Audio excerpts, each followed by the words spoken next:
Buenos días a todos los que están llegando, a nuestros queridos participantes. Gracias por haberse conectado. En unos minutos estaremos dando inicio a este seminario web, así que le pedimos 5 minutos de paciencia para darle la posibilidad a más personas se vayan sumando. Gracias por su paciencia.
Para los asistentes que se acaban de conectar, muchas gracias por acompañarnos esta mañana. Vamos a dar unos minutitos más para que lleguen más personas y a 10:05 a más tardar estamos dando inicio a este seminario. Muchas gracias por su paciencia.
Buenos días, doctora Corro, bienvenida.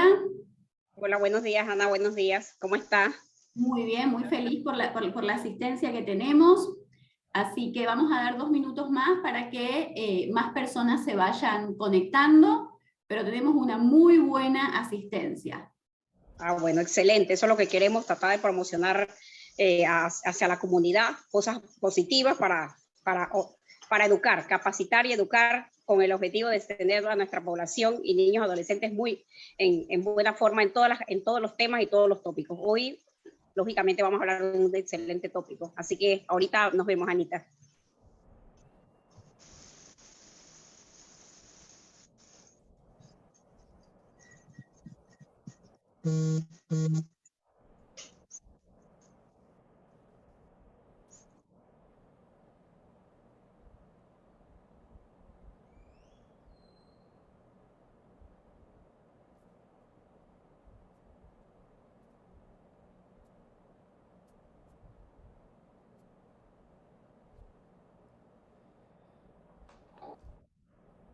En un minuto estamos iniciando la sesión. Muchas gracias a todos por su paciencia y por estar conectados con nosotros en este momento.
Bueno, muy bien. Ahora sí, formalmente les damos la bienvenida a todos. Les agradecemos mucho su presencia.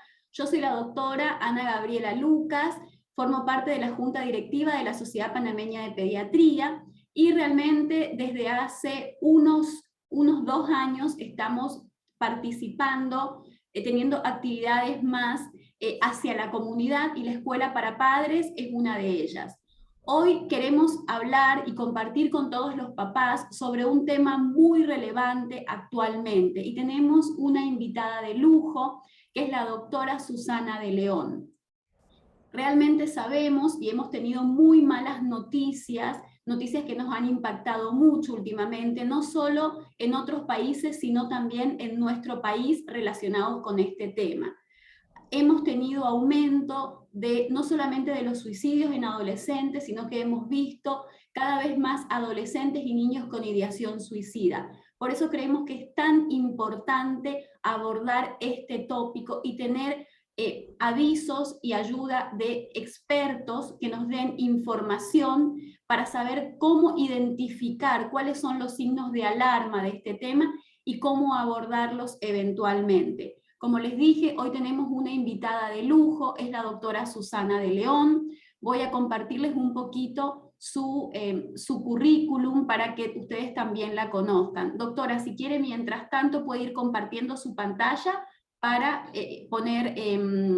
dejar eso listo.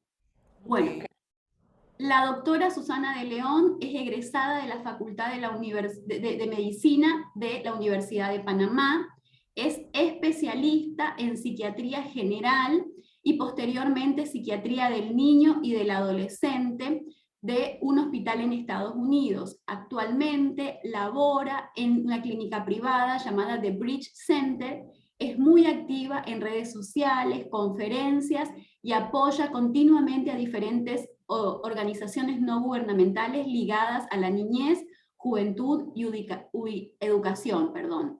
Está casada, tiene 2 hijos, además tiene varias publicaciones científicas y siempre está tratando de colaborar sinérgicamente con padres y otras organizaciones. Así que sin más, le dejo la palabra a la doctora Susana de León y la escuchamos atentamente. Muchas gracias.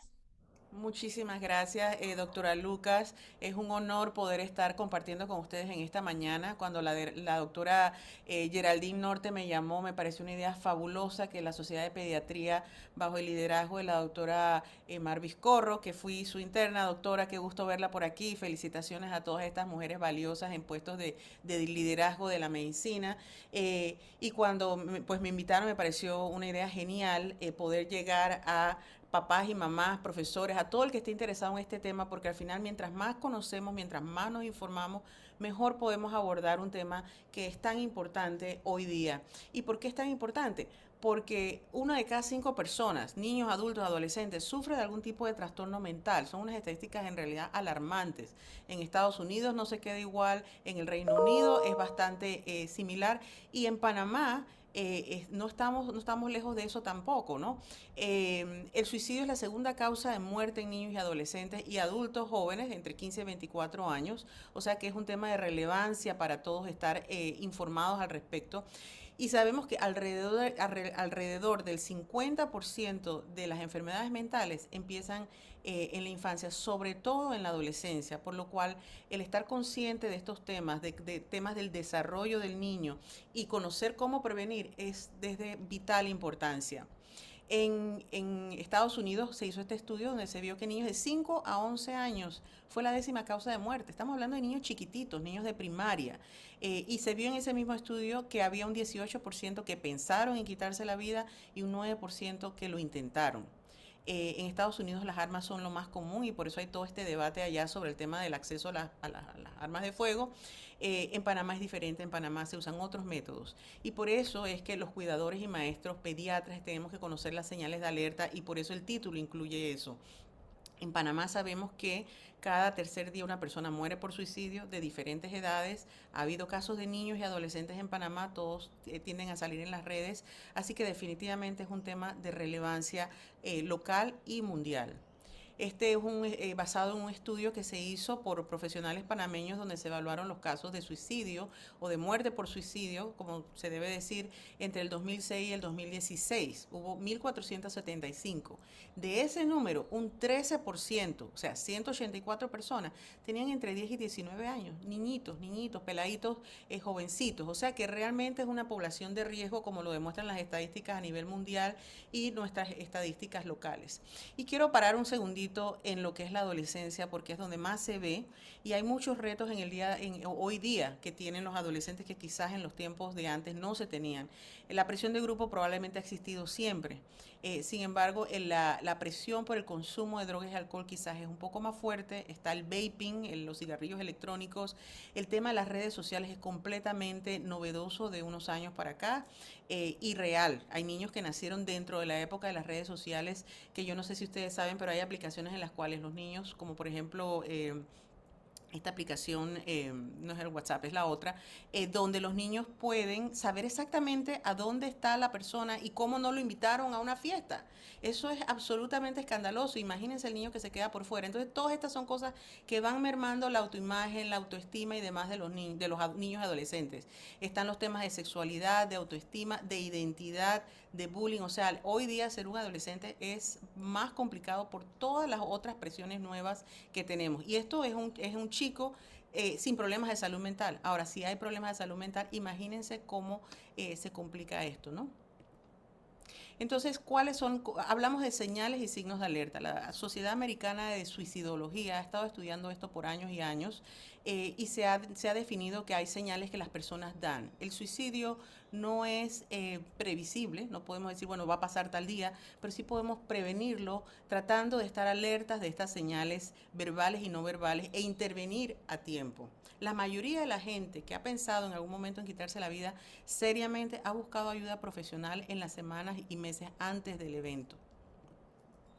¿Cuáles son esas señales verbales? Bueno, son comentarios que la gente hace, que los niños hacen. No tengo razón para vivir, nadie me quiere, a nadie le importa. Si yo no estuviera aquí, a nadie le importaría. Yo soy un problema, soy una carga para mis padres. Si me muero se acaban mis problemas, me siento atrapado, me siento atrapada. Ve la vida como que no tiene salida, sin esperanza. Habla de tener mucho dolor interno. Y los comentarios, si usted presta atención, son comentarios que denotan sufrimiento. ¿Okay? Y a eso hay que prestarle atención porque se ha visto que el suicidio es más una medida desesperada y extrema de salir del sufrimiento emocional que la persona puede estar pasando en ese momento. Así que es importante prestarle atención y no demeritar o decir, no, está dramatizando, no, esto es exageración, está buscando atención. Alguien que dice este tipo de cosas realmente tiene un problema y hay que buscar ayuda porque imagínense si uno para buscar atención o lo que sea, lo que busca es eliminar su vida. O sea, eso en sí es un problema. Así que no hay que tomarlo a la ligera y hay que estar atentos a lo que los niños y los adolescentes nos están diciendo. A veces las señales no son verbales. A veces son no verbales. ¿Y cómo son las no verbales? Son cambios en la conducta. Como dicen los muchachos, la vibra cambia, la manera de interactuar cambia. El adolescente deja de cuidar su apariencia personal. En la pandemia yo vi los casos quizás más severos de depresión, donde los niños dejaron de bañarse, dejaron de peinarse, dejaron de encender las cámaras, dejaron de cuidar su piel, su manera de vestir. Entonces un descuido en la apariencia personal es importante. Ojo, no confundamos eso con lo que son las modas de los adolescentes y demás, que de pronto a uno le puede parecer, bueno, este blue jean lleno de huecos es un descuido, cuando en realidad es una moda. Así que ojo, ahí es donde es importante conocer qué está pasando en la vida de los adolescentes para poder interpretar bien las señales. Señales no verbales, lo que se ponen a buscar en el internet y en los celulares.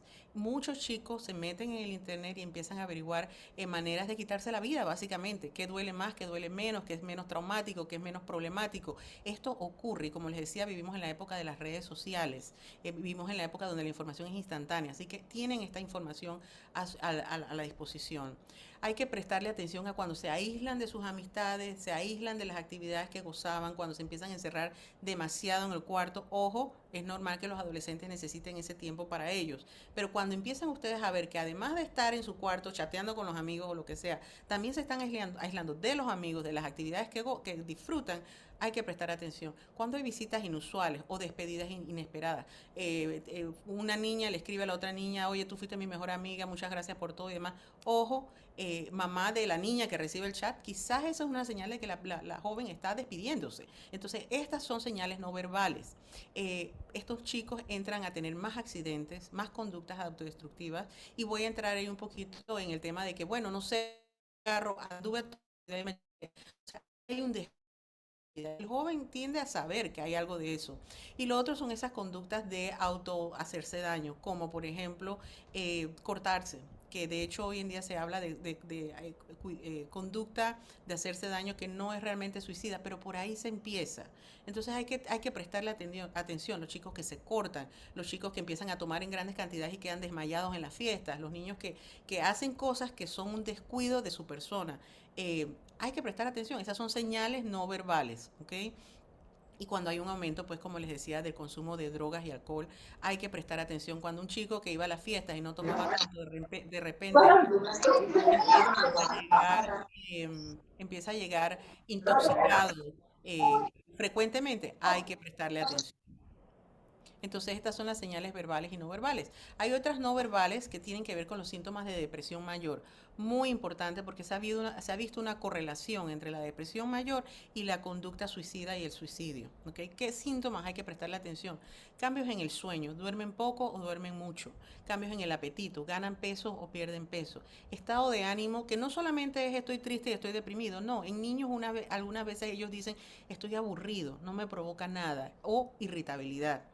Problemas en la escuela, empiezan a bajar las notas, empieza a no querer ir a la escuela, empieza a llorar con facilidad, empieza a estar desinteresado por las cosas que le interesaba antes. Estos son síntomas de depresión mayor y hay que buscar ayuda. Esto no es fase, esto no es adolescencia, o sea, un chico que está presentando estos síntomas y se ve en niños también, por cierto, esto hay que buscar ayuda psiquiátrica y psicológica inmediatamente. Síntomas de ansiedad severa, ataques de pánico, siento que me late rápido el corazón y que me voy a morir, mamá. Cuando eso empieza a ocurrir de manera constante, muchas veces el individuo se siente tan severamente afectado que quiere simplemente que esto se acabe y la ideación suicida se empieza a ver como una opción. Entonces, ante síntomas de trastornos psiquiátricos conocidos, tipificados y que tienen tratamiento, hay que buscar ayuda. Los trastornos alimenticios también tienen a correlacionarse con depresión y tienen otra serie de complicaciones adicionales que cuando se dan hay que buscar ayuda inmediatamente. Y como les decía, bajo rendimiento académico en los niños. Si su niño es un niño que siempre batalla con la escuela, bueno, ahí no hay nada que hacer. Pero si su niño es un niño que era buen estudiante, vamos a poner un estudiante de 3,9 y 4, y de repente es un niño que empieza a traerle 2,5, 3, y muestra falta de interés, ese puede ser un síntoma de depresión y hay que buscar ayuda.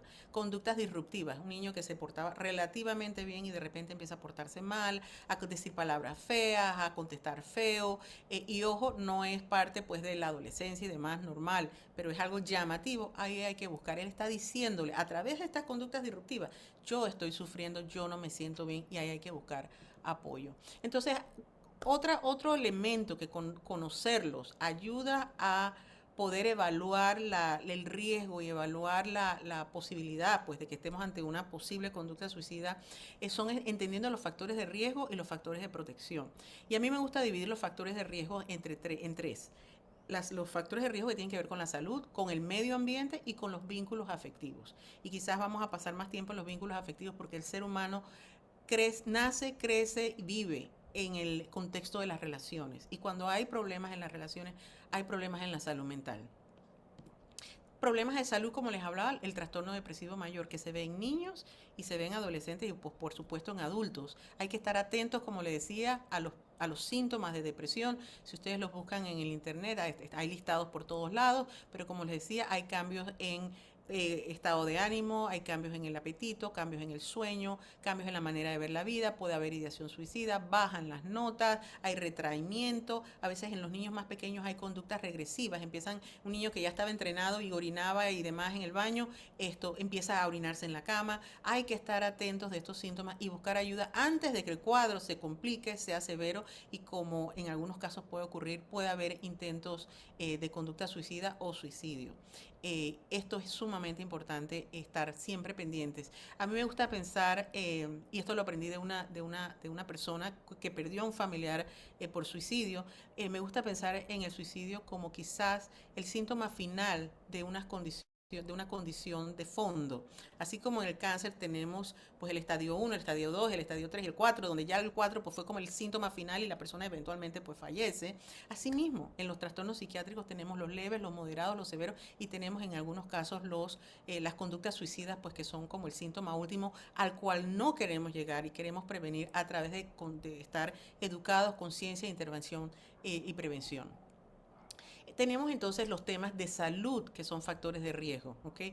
¿Cuáles son esos temas? Número 1, los trastornos psiquiátricos. Y dentro de los trastornos psiquiátricos, la depresión o el trastorno depresivo mayor, el abuso de drogas y alcohol, el trastorno bipolar y la esquizofrenia. Todos diagnósticos que uno puede ver en el adolescente y que de no tomar acción pues se empeora y la persona puede llegar a estar en una situación de conducta suicida. ¿Okay?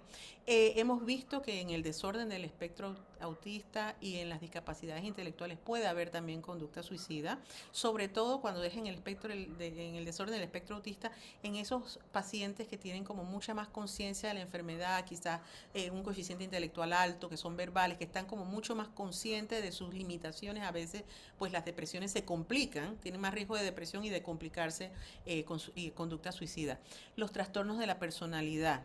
Okay. Se habla de que antes de los 18 años nosotros no hablamos de un trastorno de la personalidad, pero uno sí puede empezar a ver niños y adolescentes que empiezan a tener rasgos de personalidad, de lo que sería eventualmente un trastorno de la personalidad, donde hay impulsividad e inestabilidad en las relaciones interpersonales. Esto se ve con frecuencia en niños, por ejemplo, que han sido víctimas de trauma, empiezan a tener muchos temas de autoimagen y de cosas que tienen que ocurrir en el desarrollo de la personalidad y que no ocurren. Esto de vuelta no se habla per se de trastornos de la personalidad, pero sí hay niños que uno sabe que como que la personalidad del niño no está yendo en la dirección que normalmente sus pares estarían.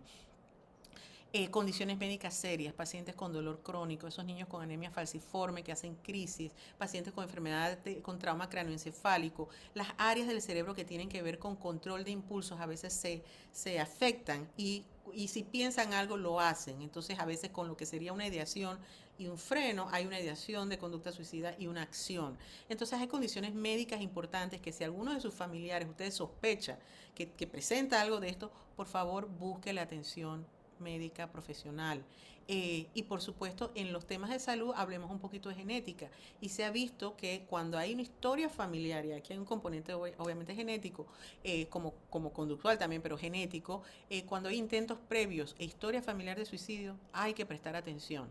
Hay que prestar atención porque incluso puede ser que esto sea un síntoma de que había una bipolaridad no tratada o una depresión no tratada o una esquizofrenia no tratada, un abuso de drogas no tratado.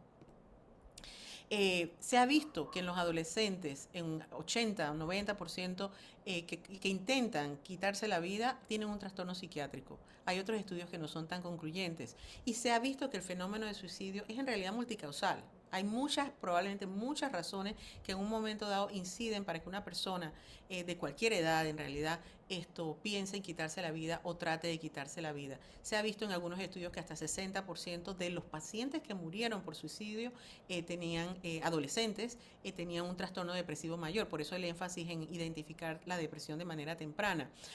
Saber que la persona ha intentado previamente, a esa persona, a ese joven hay que prestarle más atención porque hay más riesgo de que lo vuelva a hacer. Y alguna gente dice, no, eso era para llamar la atención, pero llamó la atención una vez, por si queremos pensarlo de esa manera, que eso, como les dije, no es así, lo puede volver a hacer. Y en una de esas, a veces solo por accidente puede lograrlo. Entonces, estas son cosas que hay que tomar con mucha, mucha seriedad. Se ha visto que, en muchísimos casos de suicidios completos, como quien dice, casos de suicidios, hasta 6 veces más se ha visto que han estado bajo el efecto de sustancias y de alcohol. Y esto es aplicable a todo el mundo y es aplicable a Panamá, donde por cierto tenemos un problema severo con el alcohol. En Panamá se toma desde edad muy temprana y a edades y en cantidades muy grandes. Temas de... Ana, perdón, un segundito. Nos dicen algunos asistentes que se escucha muy bajo. ¿Podrá usted subir un poquitín el volumen?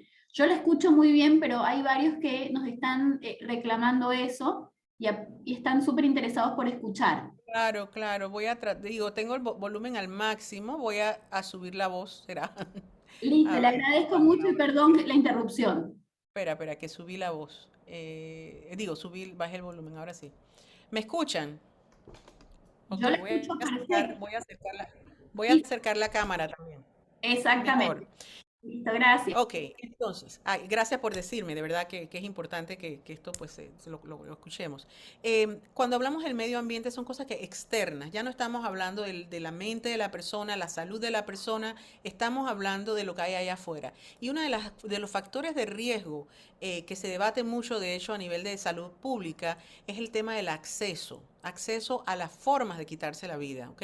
Acceso a armas, acceso a químicos, pastillas, medicamentos y demás, que típicamente hacen el intento como un intento de alta letalidad. O sea que si alguien tuvo un intento previo de alta letalidad, ese es un factor de riesgo importante. ¿Okay? Entonces, papás, mamás, cuando los niños les dicen me tomé tantas pastillas, ellos no saben si 1, 2 o 5 son lo suficientemente tóxicas. Ellos saben que es algo que les puede hacer daño al cuerpo y puede ser de alta letalidad. Así que esto es sumamente importante, estar alertas a este tipo de riesgo. ¿Y cómo uno puede prevenirlo? Bueno, uno, si hay armas en la casa, tenerlas obviamente bajo llaves y tener todos los componentes químicos, medicamentos y cosas de limpieza, matarrata, todas estas cosas que en un momento dado ellos pueden averiguar en el internet que son tóxicas, hay que tenerlas bajo llave, no hay que tenerlas accesibles.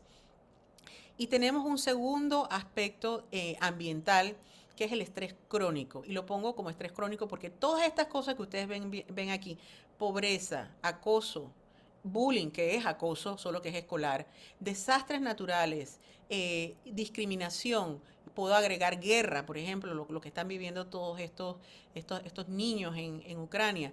Cuando hay un estrés crónico que es permanente, que hoy en día en la Sociedad Americana de Pediatría se habla de estrés tóxico, cambia el sistema del individuo, cambian las hormonas y todo eso es un factor de riesgo para la conducta suicida. Como les decía al principio, el ser humano crece y se desarrolla en el contexto de las relaciones. Estamos siempre, uno nunca o rara vez ve una foto de un niño solito, siempre es en el contexto de la mamá.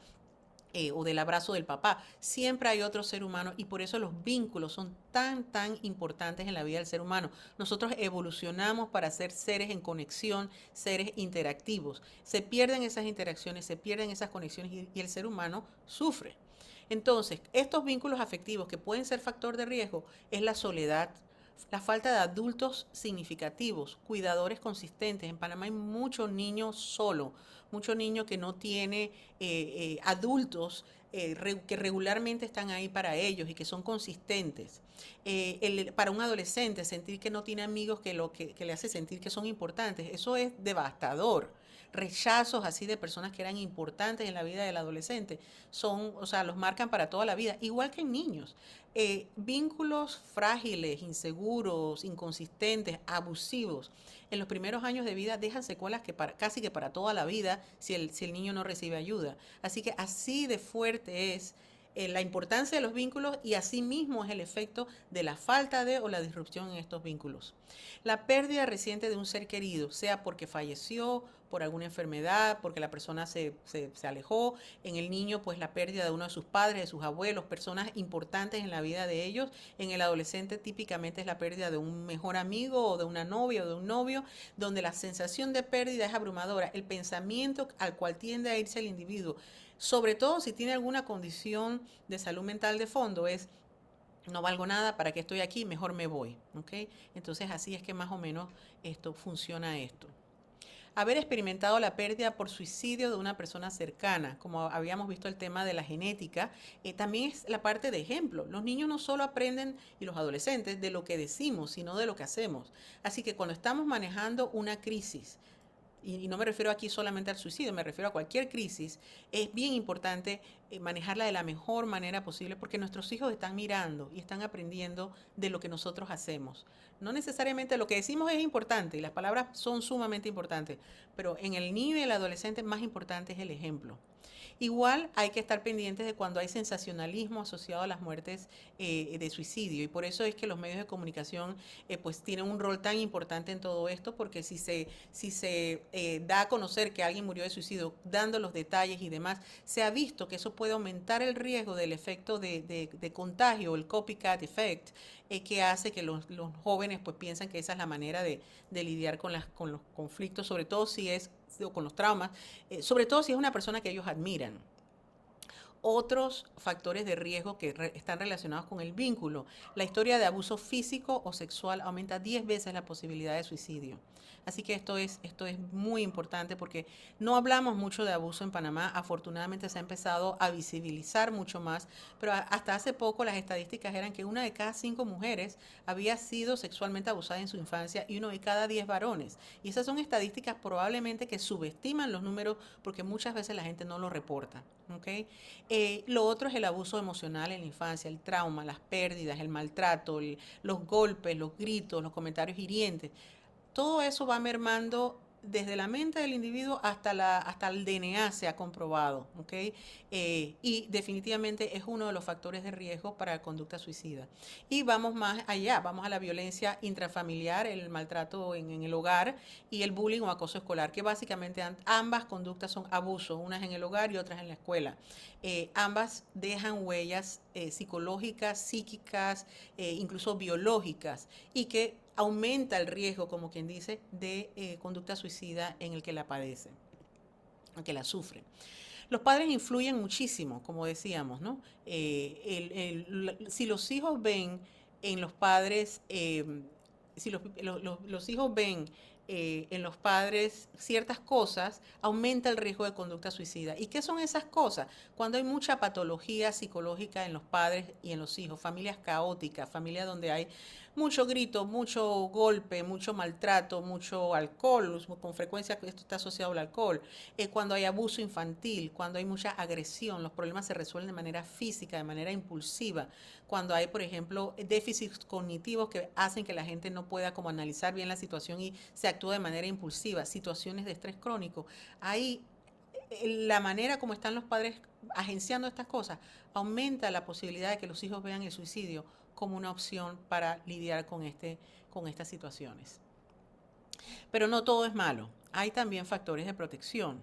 Y aquí me gusta mucho enfatizar lo que la literatura, y todo esto está basado en literatura que hemos revisado a lo largo de los años, solamente que no puse las fuentes pues porque para no hacer las diapositivas muy cargadas, pero se ha visto que cuando el niño y el adolescente tienen y se les ha inculcado que hay esperanza y que los problemas se resuelven, y esto tiene mucho que ver de nuevo con la relación familiar, es un factor de protección. Cuando el adolescente siente que tiene la manera de resolver problemas y de vuelta el adolescente tiene a la familia detrás dándole ese sentido de agencia, si yo hago esto y esto y esto o busco ayuda aquí y allá, yo voy a poder resolver y enfrentar estos problemas.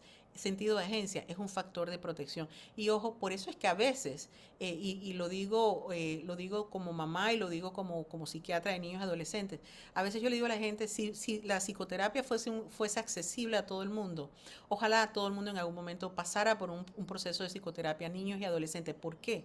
Porque les da la capacidad de ver y desarrollar destrezas para enfrentar la vida. La vida no es fácil y mientras el adolescente va creciendo y va buscando su identidad, se va dando cuenta de que la verdad, el mundo adulto, pertenecer y tener un espacio en el mundo adulto puede ser complicado.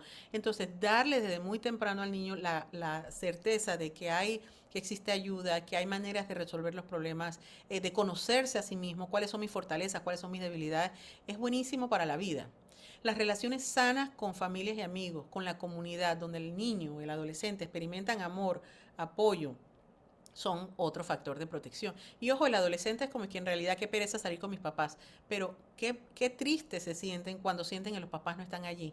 Entonces con el adolescente hay esta danza donde el adolescente quiere autonomía, pero necesita saber que los padres están allí. Y ahí es donde muchas veces la gente pues batalla dando permisos y demás. Pero saber que hay una relación sana con la familia y que hay una red de amigos, aunque sean dos, pero que tengan algunos amigos, es sumamente importante como factor de protección.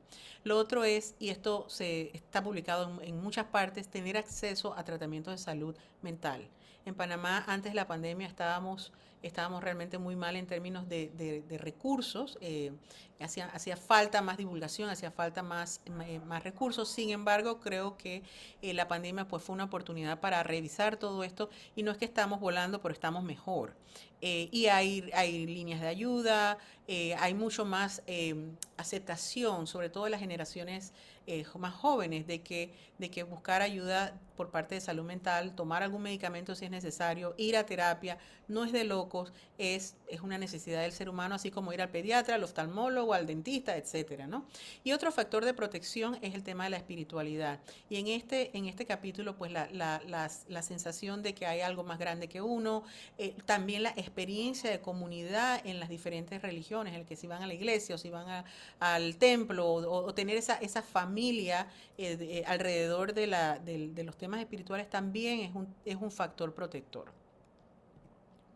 Y como ven, pues los vínculos sanos nos protegen y eso es algo que hay que trabajar desde que el niño es concebido hasta el resto de la vida. Otros temas de vínculos que aumentan factores de riesgo. La comunidad LGTB, por el temor al rechazo social y la humillación y el acoso, está bastante más en mayor riesgo de conducta suicida. En pacientes que han sido recientemente dados de alta después de una hospitalización psiquiátrica, los primeros 3 meses después de eso hay que estar muy atentos. Adolescentes y adultos están en más alto riesgo.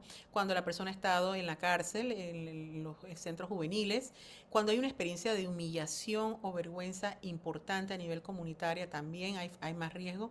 Y por supuesto, el miedo a ser alejado por el estigma, que al final hace que la gente diga, no, la gente va a decir que estoy loco, o los padres a veces son los mismos que dicen, y eso se te cura con un correazo, cosas así.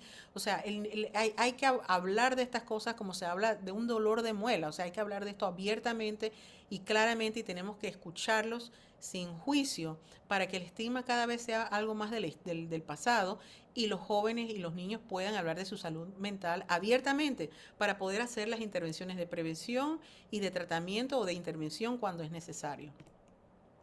Entonces, algunas sugerencias ya para los papás que nos están escuchando, que veo que ahorita son 112 personas, me encanta saber que estamos llegando a todos ustedes. Lo primero es observar, uno tiene que mirar la conducta de los hijos y de los seres queridos, ya que estamos aquí, pues no solamente niños y adolescentes, el esposo, el abuelo, la mamá, observar la conducta, porque ahí es que vamos a ver los cambios, ahí vamos a ver las señales verbales y las señales no verbales. Y cuando tenemos dudas, preguntar sobre los pensamientos y las emociones sin juzgar. Oye, Juanito, yo te estoy viendo como un poquito como de mal humor, ¿está pasando algo? Y si encontramos el momento correcto, el niño se va a ir abriendo, sobre todo si este es un diálogo que se va teniendo a lo largo de los años, que el niño sabe que mamá y papá, abuelo, abuela, el cuidador, está pendiente de cómo se sienten por dentro. No solo de las notas, no solo de las cosas externas, de qué bien te ves o qué linda la camisa que tienes. También vamos a preguntar, oye, ¿cómo te sientes por dentro? ¿Has estado durmiendo bien? ¿Has estado triste? ¿Has estado contento? ¿Tienes amigos nuevos? ¿Tienes amigas nuevas? Cuéntame. Y si el niño llegara a decir, sí, mamá, estoy triste o estoy muy aburrido o de verdad no te quiero decir porque te vas a asustar, no me voy a asustar, corazón, a ver, cuéntame, ¿qué es eso que piensas que me voy a asustar? Es que me da miedo. Bueno, yo aquí estoy para ayudarte a manejar el miedo. Bueno, mamá, es que he estado pensando como que mi vida no tiene valor. Ahí uno respira profundo, traga, pero que el niño no se dé cuenta o el adolescente no se dé cuenta de que uno no lo puede manejar. ¿Por qué? Porque el niño en ese momento, su hijo en ese momento necesita que usted sea el que lo contiene, el que lo va a poder ayudar. Donde el niño o el adolescente siente, si le digo esto a mi mamá o le digo esto a mi papá, o me van a pegar o se va a poner a llorar y le voy a causar un problema, o lo van a minimizar y lo van a coger en relajo, no se lo van a poder decir. Entonces por eso es tan importante no juzgar y escuchar con calma. Y aquí viene el siguiente punto. Si usted tiene alguna duda y escucha este tipo de comentarios, busque ayuda profesional. La primera puerta de entrada para ustedes sería el pediatra, sería el médico de la familia en quien ustedes confían. En Panamá hay pediatras en los centros de salud, en la caja de seguro social y en la privada. O sea que hay muchas maneras de entrar al sistema. Y de allí, y si usted puede y quiere, también hay en los centros de salud y en estas distintas instancias que le he mencionado, caja de seguro social, centro de salud, y clínicas privadas, hay psicólogos y hay psiquiatras. ¿Okay? En donde yo me entrené, típicamente las personas buscaban primero la evaluación o del pediatra o del psiquiatra para hacer un diagnóstico. Si la conducta no era o los pensamientos no eran algo que requería una intervención más profunda, entonces se divertían, se canalizaban hacia ayuda psicológica y entonces entraban en un tratamiento psicológico. Si los síntomas son tales que hay ideación suicida con síntomas de depresión, hay que ver al psiquiatra porque hay que evaluar la posibilidad de que necesite medicamentos e inclusive hospitalización. Y estas cosas asustan muchas veces a los padres, pero buscar este tipo de ayuda puede salvarle la vida a un familiar. Así que bueno, para que esto lo tomen en cuenta, pediatras, psicólogos, psiquiatras, neurólogos, pediatras, o sea, somos muchos los especialistas que podemos ser esa primera línea de ayuda, pero hay que buscarla. Lo importante es buscar ayuda profesional. Si hay abuso o violencia intrafamiliar, definitivamente hay que buscar ayuda, porque ya vimos en las diapositivas anteriores todas las secuelas que el abuso y la violencia dejan. De vuelta, tener medicamentos, químicos, armas, todo eso hay que tenerlo fuera del alcance de los hijos, no solamente por la conducta suicida, por prevención de accidentes que ocurren también. Y obviamente la mejor manera de lidiar con esto es la prevención, y la prevención en muchos casos está basada en tener un ambiente familiar y unas relaciones sanas en el hogar. ¿Cuándo buscar ayuda profesional? De vuelta, síntomas de depresión, no quiere ir a la escuela, hay aislamiento, llanto, irritabilidad, la persona está volátil, hay cambios marcados de peso y apetito, el niño se queja de pesadillas constantes, cuando hay problemas en el sueño, ya no, un niño que dormía solo, un adolescente que dormía solo, de repente quiere ir a dormir con mamá y papá, ahí hay algo que no está bien. Descuido de la apariencia personal, conductas regresivas, que hablábamos, el niño que no se orinaba en la cama y empieza a orinarse en la cama, ahí hay algo. Episodios de ataques de pánico, con hiperventilación, con miedos severos, y lo que hablábamos de las señales de alerta, ¿no? El aumento de consumos de droga y alcohol siempre es una señal que dice hay que buscar ayuda, porque si no es un signo o una señal de alerta de suicidio, podríamos estar en la antesala de un problema de adicción. Entonces definitivamente hay que buscar ayuda y las conductas autodestructivas que hablamos. Como les decía, ¿cuáles son los pasos a seguir? Llamen al pediatra, llamen al psicólogo. Si van al psiquiatra, sepan que va a haber un trabajo en equipo, donde trabajamos con el pediatra, con el psicólogo, con la trabajadora social. Y en la evaluación de psiquiatría no solamente la parte mental, uno a veces necesita también laboratorios, exámenes físicos, necesita electroencefalograma. O sea, hay una serie de cosas que hay que hacer, pero lo más importante en la conducta suicida es evaluar el riesgo. Y uno como que lo que le toca a uno hacer es integrar todo y ver el grado de riesgo. Y dependiendo de ese grado de riesgo, uno, como les decía, o canaliza, refiere a un psicólogo para terapia, o uno tiene que iniciar un tratamiento farmacológico más la terapia, o uno tiene que hospitalizar y estabilizar al joven o estabilizar al niño, trabajar con la familia y hacer un plan de seguimiento una vez que sale el paciente del hospital. Entonces, hay niveles de tratamiento y dependen de cada caso. Lo ideal, en mi opinión, es prevenir y que no tengamos que llegar pues a estos niveles. Siempre hay que tener un plan de seguridad, un plan de acción. A veces uno evalúa a un chico o una chica y uno tiene un plan de acción. Si te empiezan a dar estos pensamientos, tú vas a llamar a tu mamá, tú me vas a llamar a mí. Si los pensamientos sientes que son insoportables, entonces me avisas porque nos vemos y nos conversamos. Y siempre hay la posibilidad de que haya pues o un tratamiento ambulatorio o un tratamiento que requiere hospitalización para manejar la condición de fondo. La familia necesita mucho apoyo en este proceso y una de las cosas que todos los que trabajamos con adolescentes hacemos es solicitar el apoyo educativo para evitar el fracaso escolar, porque los niños y adolescentes están en la escuela y estas cosas pues afectan su rendimiento académico 100% y afortunadamente hoy día el Ministerio de Educación sí tiene pues los programas y los proyectos, las formas de ayudar a estos niños. Yo he visto chicos antes de la pandemia que hacían, por ejemplo, escuela por módulos y habían ciertas cosas que se pueden hacer para que su rendimiento académico o su pasar de año, de semestre o de bimestre, esto no se afecte tanto, porque la enfermedad mental afecta a todo, afecta funcionamiento social, escolar y en el hogar. ¿Y cuál es la mejor prevención? Ser cuidadores y padres disponibles y empáticos desde el día uno. ¿Okay? Y no hay un manual que le enseñe a uno cómo hacer esto, pero hay mucha información hoy día que pues hay que ser curiosos y hay que educarse. ¿Okay? Estar disponibles e involucrados emocionalmente. Y el niño se pregunta, si yo te cuento esto, ¿será que lo vas a poder manejar? Si la respuesta es sí, usted es una mamá, un papá que está disponible, tener una buena comunicación, respetar a sus niños. Hay muchos padres que pierden la paciencia y a veces pues humillan a los hijos. Y esto no es que uno está diciendo, bueno, ahora vas a ser Madre Teresa de Calcuta, pero hay que tratar de ser el mejor o la mejor mamá posible. Todos los psicólogos y psiquiatras que estudian conducta humana no hablan de padres perfectos, hablan de good enough parents, o sea, padres y madres suficientemente buenos. ¿Okay? Y esa es la meta. Afirmar y mostrar amor de manera consistente. Castigar con que si no sacas buena nota voy a estar, te dejo de querer. O si no haces tal cosa me voy. O sea, esas amenazas que tienen que ver con ruptura del vínculo hacen mucho daño. Hay que siempre distinguir que uno quiere al niño por lo que es, no por lo que hace. Y hay que dividir ser de hacer. Eso es sumamente importante con los niños y con los adolescentes y en realidad con todo el mundo. Y hay que mantener límites y consecuencias claras. Yo veo mucha dificultad a veces con mantener los límites. Te voy a quitar el celular por 3 días y a las 2 horas se lo dan. Si no va a mantener ese límite, no me nace, me explico. Dígale, por 2 horas me vas a dar el celular, pero no por 3 días, porque no lo va a hacer. Entonces, esos límites inconsistentes van creando otros problemas que crean otros problemas. Es como una bola de nieve que al final crece y que puede desencadenar en no solamente problemas conductuales, sino problemas de salud mental y esos pues pueden llevar a conducta suicida.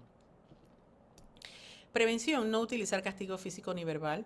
Es importante hablar firme, poner límites, tener un plan de acción cuando el niño rompe las reglas o no tiene la conducta deseada, pero hay una normalización preocupante del castigo físico. Y usted escucha a mucha gente y dice, no, me dieron 3 correazos y no pasó nada. La literatura médica y los estudios de psiquiatras y psicólogos demuestran que sí pasó.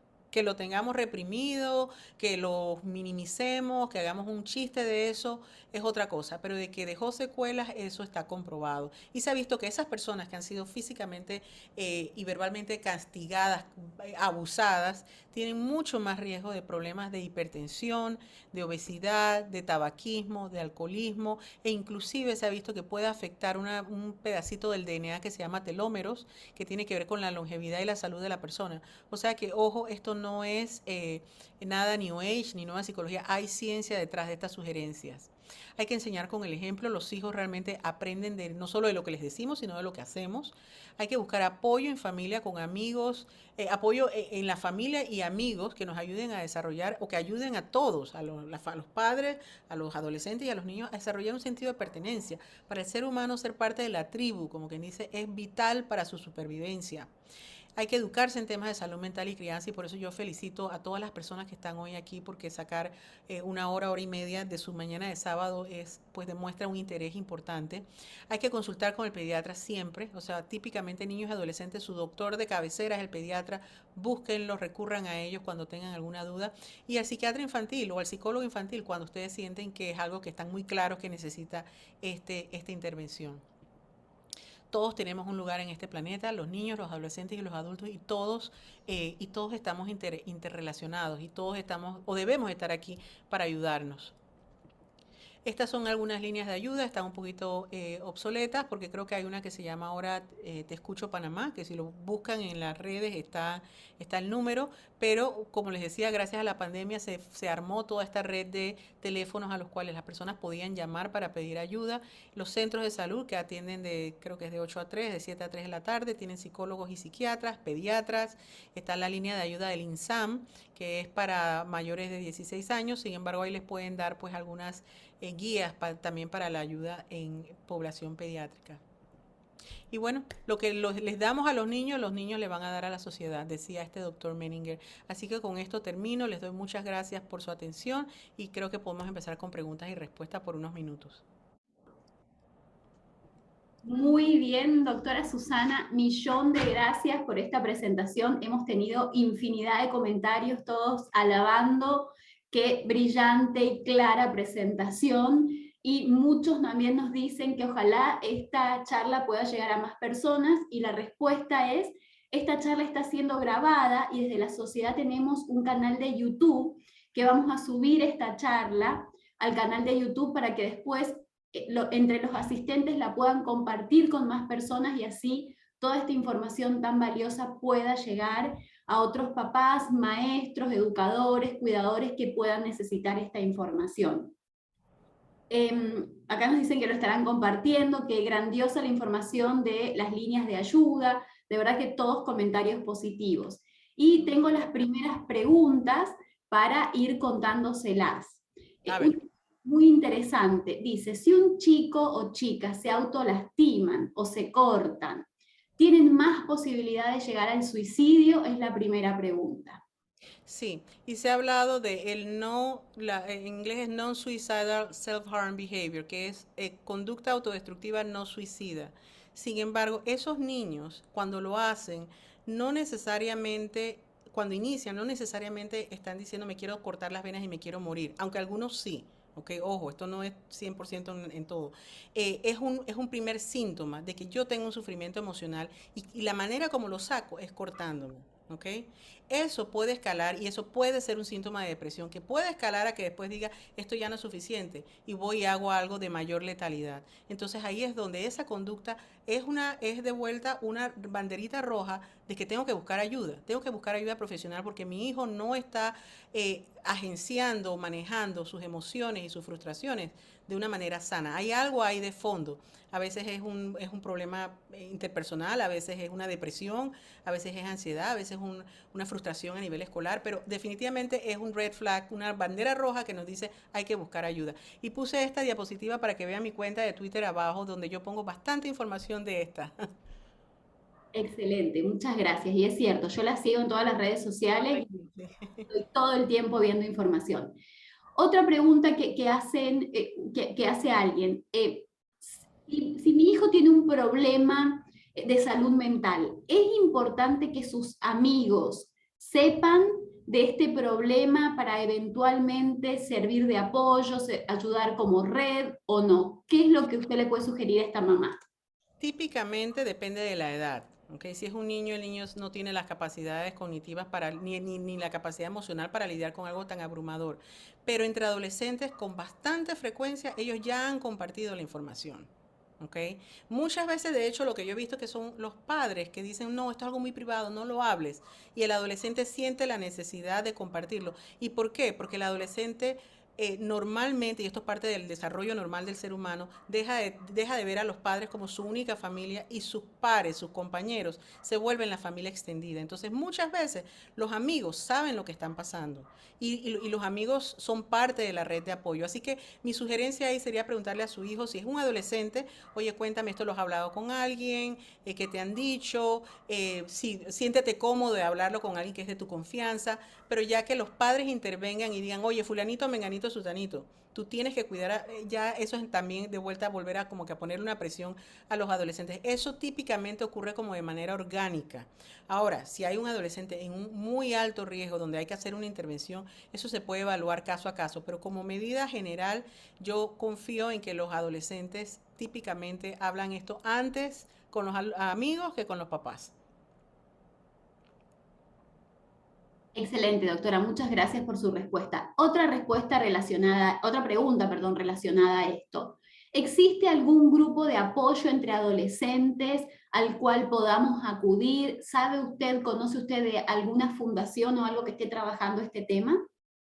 Em, ok, hay hasta donde sé algunas evaluaciones que hace la relación, la Fundación de Relaciones Sanas hace algunas evaluaciones, no sé si hacen grupos. En Panamá hay una carencia de grupos de autoayuda en todos los ámbitos, para adolescentes, para adultos. No estoy consciente de ninguno ahora mismo. Yo llamaría a las diferentes, digo, o a la clínica que usted se atiende o al centro de salud donde usted va para preguntar si existe ese servicio. Creo que en el hospital del niño en algún momento hubo algo, pero no es algo que es como que yo puedo decirle, bueno, llamen a este número, hay este grupo de apoyo al cual ustedes pueden ir, no que yo esté informada y yo trato de mantenerme más o menos al tanto. La perdí, doctora. No, es que me olvidé de abrir el micrófono antes de hablar. Perfecto, seguimos con más preguntas. Estoy sumamente preocupada. Quiere tirarse al mar para diluirse porque yo sabía cómo era el mundo para que lo traje. ¿Cómo puedo ayudar si está tan desmotivado? Pregunta una persona aquí. El niño o el adolescente está hablando de tirarse al mar. Eso es lo que yo entiendo por lo que escribió en el chat. Ok, entonces ahí estamos hablando de que tiene un plan para hacerse daño, porque obviamente tirarse al mar a diluirse es morirse. Eso no, eso es bastante metafórico, pero claro también. Este niño hay que llevarle a una evaluación inmediatamente, ¿ok? Porque ya estamos hablando no solamente de ideación, sino de plan, un plan concreto que ya transmitió. Entonces mi sugerencia para esta mamá o este papá o cuidador es que busque el recurso de salud mental más accesible y más disponible lo más pronto posible. Y mientras eso ocurre, mantenga supervisado a su niño o su adolescente. Porque estamos hablando de muchos factores de riesgo. Ya está verbalizando un plan, ya está, ya, o sea, no solo la idea, ya hay un plan. Hay una diferencia. Hay niños que dicen, bueno, me quiero morir y le preguntas, ¿hay algo que harías? Dice, no, no lo he pensado, no sé, y ahí empiezan como a pensarlo, pero este niño está ya diciendo algo muy concreto, así que estamos ante una idea con planeación y no sé si hay otros factores de riesgo, así que definitivamente es un niño que debe ser evaluado inmediatamente. Muy bien. Otras cosas que nos preguntan, ¿hay un momento ideal para hablar de estos temas con los adolescentes y los niños? ¿O nosotros como papás, cuidadores, maestros, tenemos que poner el tema sobre la mesa? Y otra mamá pregunta, si nosotros tratamos de hablar sobre esto y el niño no logramos que se abra, no logramos que comparta sus sentimientos, ¿qué más podemos hacer? Ok, la primera pregunta sobre la edad realmente depende de la situación familiar y del niño. O sea, muchas veces hay temas que surgen porque hay un familiar con algún trastorno de salud mental, porque ha habido un evento. Hay definitivamente y con el lenguaje apropiado para la edad, porque no es lo mismo hablar a un niño de 6 años que a uno de 10 o a uno de 14 o 18. Los lenguajes son diferentes y se habla según lo que el niño necesite saber también. No le vamos a dar esta charla a un niño de 10 años porque no es pertinente. Hay que ver dónde está el niño en su curiosidad y de ahí entonces hablarle. ¿Que va a haber que hacerlo? Probablemente. Ellos tienen acceso a las redes sociales y a cada rato sale alguien que se quitó la vida o alguien que trató de quitarse la vida y si no es en redes se enteran por los diferentes, el Snapchat, el WhatsApp y demás. Entonces, este es un tema que está casi que garantizado que va a surgir en algún momento. Y en ese momento, pues habrá que hablarle desde la prevención, desde si tú alguna vez te sintieras de una manera que estás o muy triste o pensando ideas muy negativas, siempre me puedes venir a buscar a mí. Y si la mamá dice yo no puedo con esto, siempre puedes llamar a tu pediatra a tal teléfono y decirle que estás batallando. O sea que es bien importante que dentro de las cosas que le transmitimos al niño sea que hay la posibilidad de que haya un adulto responsable que le puede dar ayuda y obviamente calificado que le puede dar ayuda. Eh, la otra pregunta era que en el adolescente... eh, Que si la mamá busca el espacio y el Correcto, adolescente correcto. Y eso no. sí, sí, ya me acordé. Sí, típicamente el adolescente no quiere a veces hablar de estas cosas. Nos sentamos, nos tomamos un café y mira, ¿tú qué piensas de esto? Y vamos a escuchar, siempre es importante con el adolescente escuchar a dónde están ellos.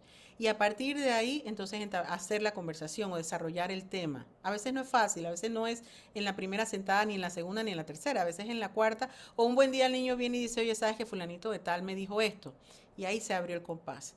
Entonces hay como que estar abiertos y por eso observar es tan importante, porque no necesariamente es ahora que, bueno, se acaba la charla, voy a agarrar a mi adolescente y le voy a decir, ok, vamos a hablar del suicidio. O sea, eso no funciona así porque va a decir que mi mamá la loca, porque así piensan los adolescentes, ¿no? Entonces, hay que buscar el momento preciso y hay que buscar las palabras y hay que acompañarlo donde él o ella está. Hay niños que son muy claros. Este niño, por ejemplo, el ejemplo anterior, está hablando de tirarse al mar, de diluirse. Obviamente ahí la conversación es una conversación que ya no es solo con mamá y papá, sino con un profesional de salud mental. Entonces, dependiendo de lo que usted recibe, así mismo busca la ayuda. Y bueno, lo importante es que eso no caiga al vacío y el niño no tenga la información y no tenga la noción de que hay un adulto, hay una persona a quien esto le importa. ¿Okay? Respecto a esto, doctora, tenemos una docente según entiendo por la pregunta, un niño le comentó que tiene ganas de autolesionarse. Uh -huh. Entonces dice que ella lo mandó al gabinete de la escuela, pero está Ajá. muy preocupada por los adolescentes. ¿Qué más puede hacer ella como docente? ¿Hay algo más que usted le podría recomendar? Yo pienso que haberlo mandado al gabinete de psicología es obviamente un primer buen paso, o muy importante, porque ya ellos allá, pues las psicólogas y demás podrán pues ir acompañando al chico. También a veces no está de más, porque todos los mensajes son, me importa contigo. Llamarlo aparte y decirle, oye, fulanito, ¿cómo te sientes? ¿Estás mejor? Tú sabes que cuentas conmigo. Gracias por la confianza que me tuviste. Tú sabes que yo estoy aquí cualquier cosa, cualquier momento que necesites para hablar con alguien, yo estoy aquí también y quizás citar a los papás también y decir, miren, lo referí al gabinete, pero yo quería decirles pues que estoy preocupada, que me interesa, que me importa y que me mantengan al tanto, ¿no?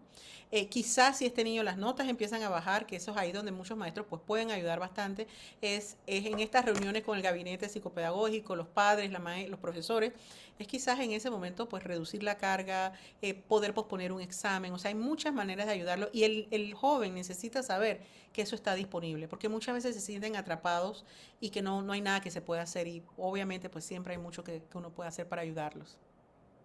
Excelente. Otra pregunta, ya que estamos en el mundo y en el tiempo de las redes sociales, ¿hay alguna, y le prometo que es la última, ¿hay alguna cuenta de redes sociales que usted considere que es importante para decirle a nuestros adolescentes, seguí esta cuenta que hay información específicamente para vos? Porque muchas veces los profesionales de la salud nos enfocamos en generar contenido para los padres, cuidadores Correcto, y maestros, y no generamos contenido para los adolescentes. ¿Hay algo que correcto. usted nos pudiese compartir al respecto? Ok, en este momento las estoy buscando porque de hecho las sigo. Muchas veces cuentas que están manejadas por otros adolescentes que tienen interés en salud mental y que de hecho muchos se asesoran con profesionales de salud mental, ayuda, porque les habla en su mismo idioma, ¿ok? Hay fuentes muy serias que están en español también, que es el de la CDC, por ejemplo, en español, donde uno puede buscar depresión adolescente. Está diseñado para que el adolescente que se meta encuentre información buena. Esa información se las puedo mandar después. Hay algunas redes hechas aquí en Panamá por jóvenes panameños muy buenas. Una creo que es It's okay to be not okay. Hay otra que los nombres son como 3 o 4 de adolescentes para adolescentes, que me parece que están muy bien. Ni Uno Más es otra cuenta para el tema del bullying, también un grupo de adolescentes escribiéndole a adolescentes, pero eso yo se los puedo hacer llegar después. Perfecto. Mire, entonces nos quedamos con este compromiso. De parte de la sociedad, vamos a subir esta charla a nuestro canal de YouTube. Después vamos a estar compartiendo igualmente cuando tengamos subida en redes sociales, así que los invitamos a todos a seguirnos en Instagram y en Twitter, @SPP Online, y ahí nos van a encontrar.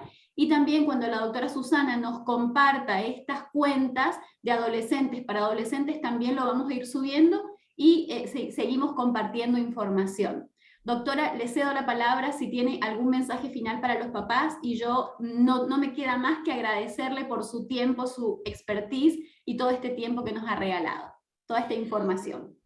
Muchas gracias a todos los papás, muchas gracias a la Sociedad Panameña de Pediatría por la invitación y a todos los papás que se tomaron este tiempo para compartir esta información. Ser mamá y papá no es fácil, no nos dan un manual, pero bueno, estamos aquí precisamente pues para aprender y cada uno aporta su granito de arena. Todos estamos en esto juntos y siempre hay ayuda, siempre hay soluciones y siempre hay esperanza. Así que gracias a todos y que tengan un excelente fin de semana. Doctora Corro, unas palabras para finalizar. Sí, claro que sí. Bueno, yo quiero unirme a las felicitaciones que han dicho no solamente usted, doctora Lucas, sino también la mayoría de los oyentes. Excelente conferencia. Esto me hace sentir orgullosa como profesora académica, profesora clínica, más que fue la interna, la doctora. Excelente, nos ha llevado desde saber, por ejemplo, los signos de alarma, hasta saber, por ejemplo, la sugerencia y la forma de prevenir estas patologías. Realmente, como bien dije inicialmente en mi intervención, nosotros lo que queremos como Sociedad Panameña de Pediatría es buscar temas que estén, que sean de actualidad. Ahora con la pandemia, como bien lo dijo la doctora, y como todos sabemos, nos ha llevado a muchas consecuencias. Dentro de estas consecuencias, este es uno de los temas en donde hay muchos intentos de suicidio y que en muchos países ya desarrollados, como bien lo dijo la doctora, es la causa número 1 o número 2 de muerte en los adolescentes y escolares. Nosotros estamos haciendo la escuela para padres cada 15 días, los invitamos a seguir escuchando y participando de esto, porque la realidad, como nosotros como Sociedad Panameña de Pediatría, nosotros queremos buscar